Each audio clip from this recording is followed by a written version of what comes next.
Salamouka Canada, bonjour et bonsoir en fonction de leur forme. Actuellement, une fois de plus, nous allons pénétrer dans les sphères de la connaissance 1 d'Habitat.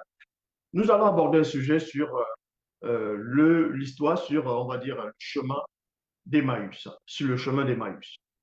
Quand vous tapez dans les Bibles, par rapport au Google, concernant les Bibles classiques, vous tapez sur le chemin d'Emmaüs, on va vous présenter trois personnages qui sont en train de se balader.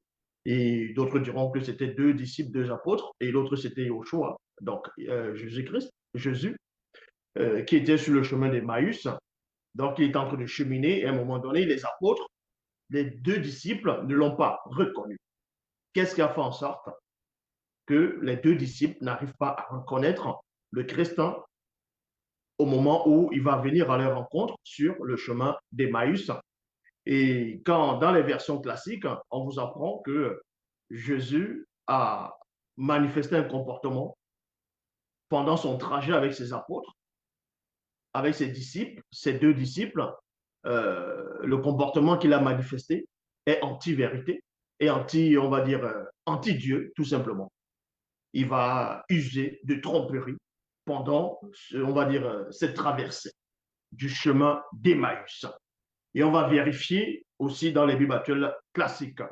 Avant d'aller dans le livre mystérieux, la face cachée de Bible, le code révélé de la Bible authentique, Kalatan Gypsy, le livre qui dérange, qui perturbe le monde occulte, qui déstabilise Satan, les anges déchus, y compris les religieux. Bref, c'est le seul, c'est le livre qui révèle en profondeur le mécanisme vibratoire de la création, des multivers, du commencement de tout et de la fin de tout. On va aller dans Luc chapitre 24, versets 13 à 22. Vous savez que dans les Bibles actuelles classiques, dans les canons, on retrouve quatre évangiles. On va dire comme ça, quatre évangiles. Il y a Matthieu, il y a Marc, il y a Luc et il y a Jean. Et par ordre chronologique, logiquement, selon les biblistes, selon l'ordre chronologique, ça devait commencer par l'évangile de Marc et non l'évangile de Matthieu. Et beaucoup de ceux qui se disent chrétiens pensent que Luc était un apôtre, que Luc avait marché avec ce qu'on va appeler Jésus dans les Bibles actuelles classiques.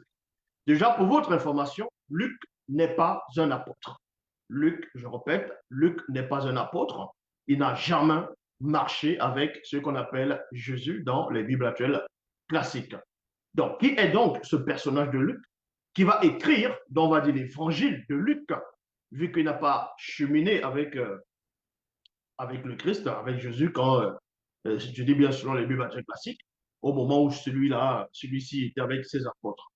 Mais néanmoins, on va vérifier dans ces dires, dans l'évangile de Luc, par rapport sur le chemin d'Emmaüs, dans Luc chapitre 24, versets 13 à 22.